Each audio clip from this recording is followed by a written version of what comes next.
about the National Defense Authorization Act, trying to avoid a shutdown by the end of the day, and of course, trying to find a path forward to authorize funding to continue to combat this pandemic.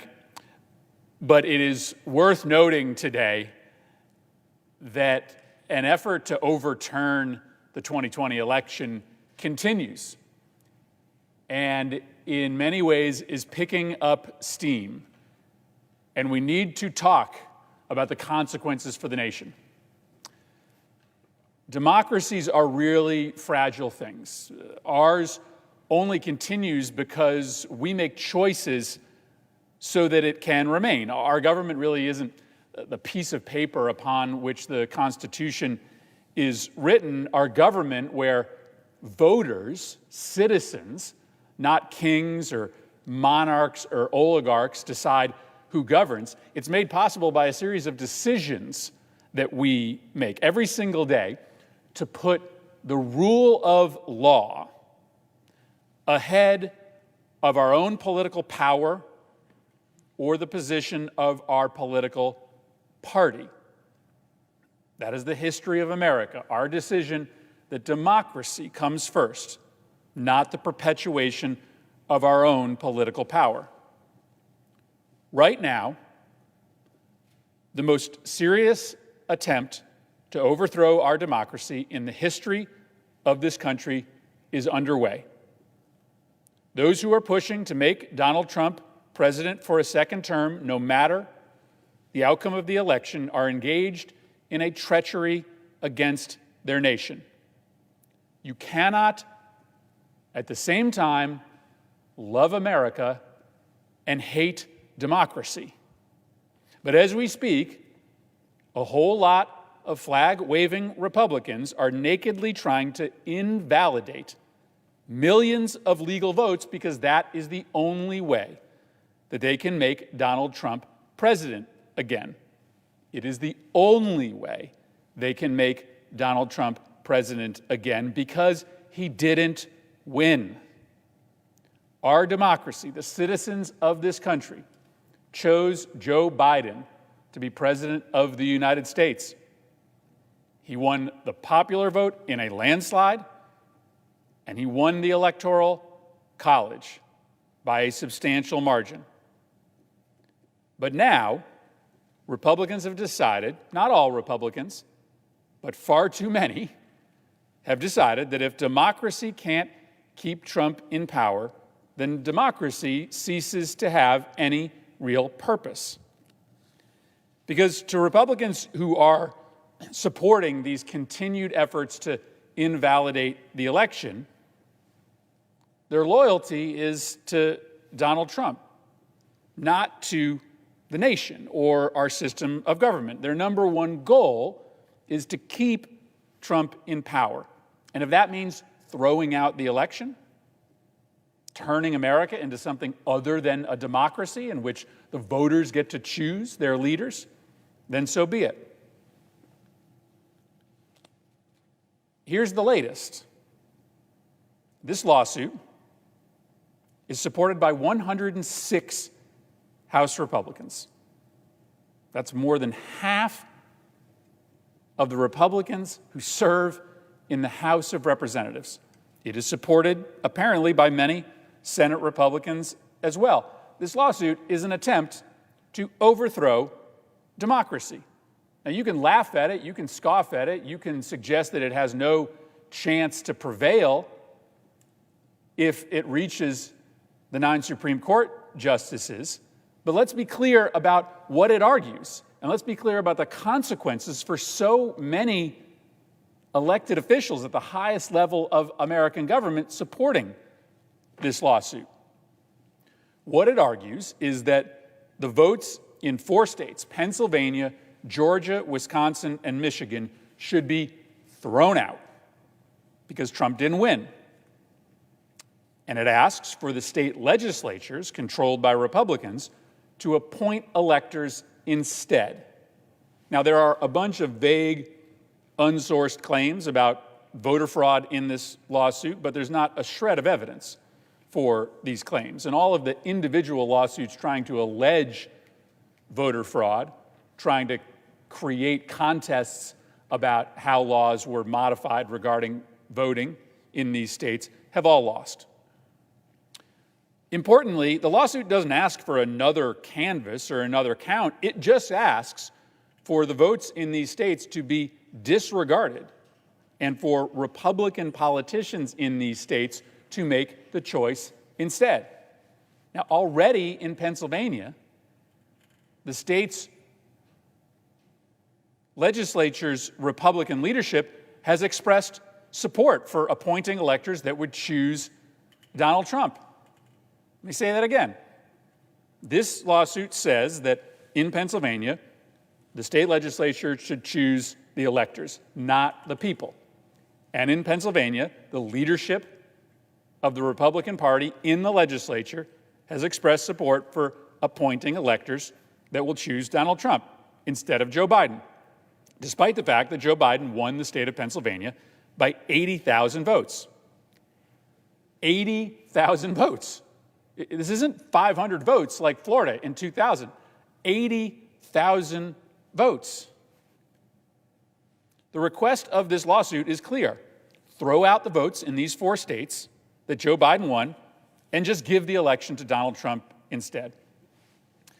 Now, some of my Republican Senate colleagues, they send out pretty mealy-mouthed statements, supporting the general right to count every legal vote and to contest illegal votes. But that's not what this lawsuit is about. It just asks for the whole vote to be thrown out. It asks for every vote in these states to be disregarded.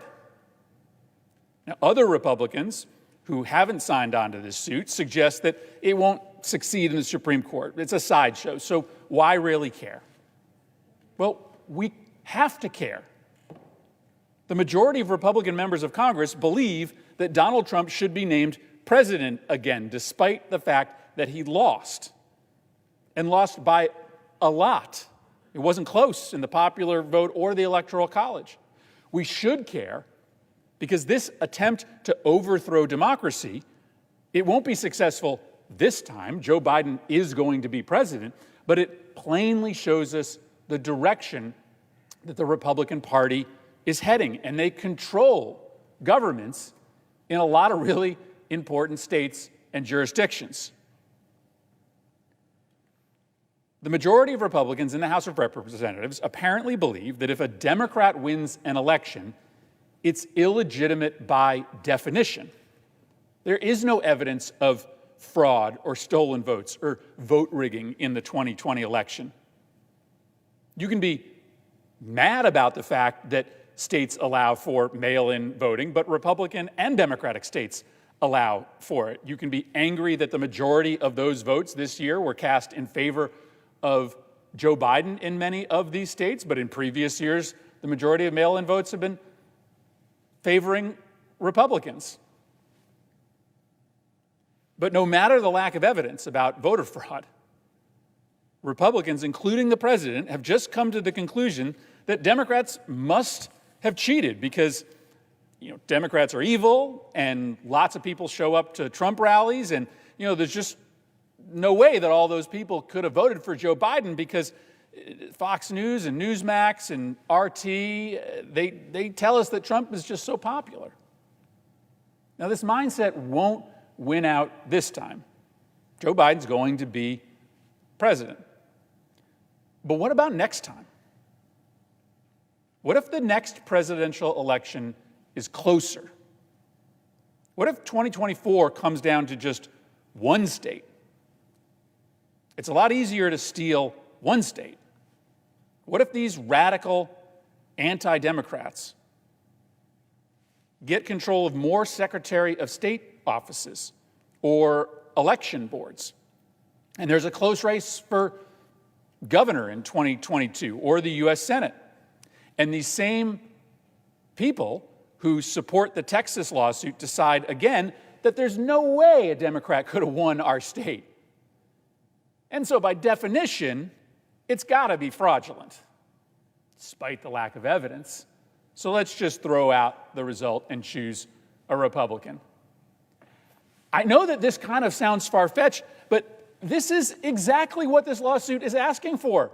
It is asking for the vote to be thrown out in 4 states, Donald Trump to be named president, regardless of the fact that he lost, with no evidence of any voter fraud or illegal behavior. And there's the majority of the U.S. House of Representatives Republican caucus who supports this. So it stands to reason that this won't all of a sudden stop being their position 2 years ago and 4 years ago. If this happens, and the voters' will is thrown out, not just in a presidential election, but in a governor's race or a U.S. Senate race or a congressional race, then our country is no longer a democracy. If that happens, the American experiment is done. It's over. And that's why this moment is so frightening, no matter the fact that it's not going to be successful in an attempt to keep Donald Trump barricaded in the White House. That's why more Republicans than just a handful in this country need to be standing up to this lawsuit and this claim that the vote should be thrown out. Because you have a majority of Republicans in this country who believe that Joe Biden won the election fraudulently when there's no evidence that that happened. And that belief, as it festers and it grows, this idea that if Democrats win, it has to be because of fraud, it does eventually lead to the voters' will being overturned. And that is the end of American democracy. Don't just assume that this system is going to be around for another 240 years. This is a miracle that we have held this together thus far. It is just a series of choices that we make.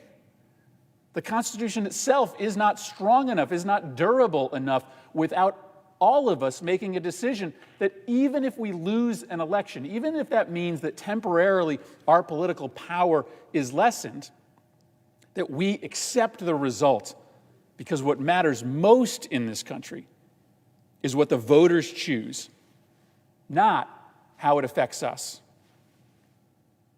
It's not enough to just punt here and say, the president's got a right to go to court.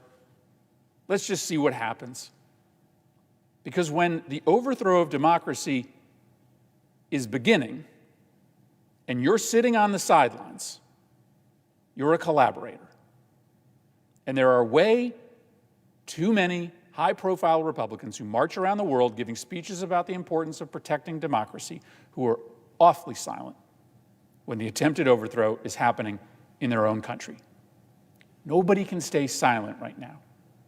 There are a lot of other important things happening in the Senate today. I'm engaged in those as well.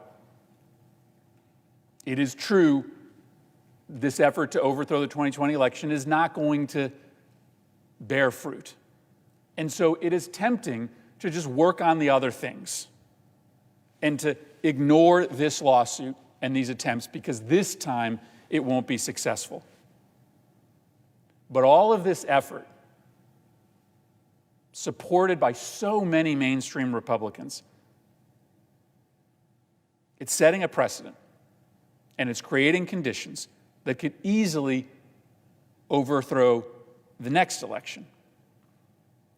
And if the Republican Party just allows for this assault on the 2020 election to continue, no matter whether it ultimately is successful, then by 2022 or 2024, I'm telling you, it might be too late to save our democracy. I yield the floor. And note the absence of a quorum. The clerk will call the roll. Mr. Alexander.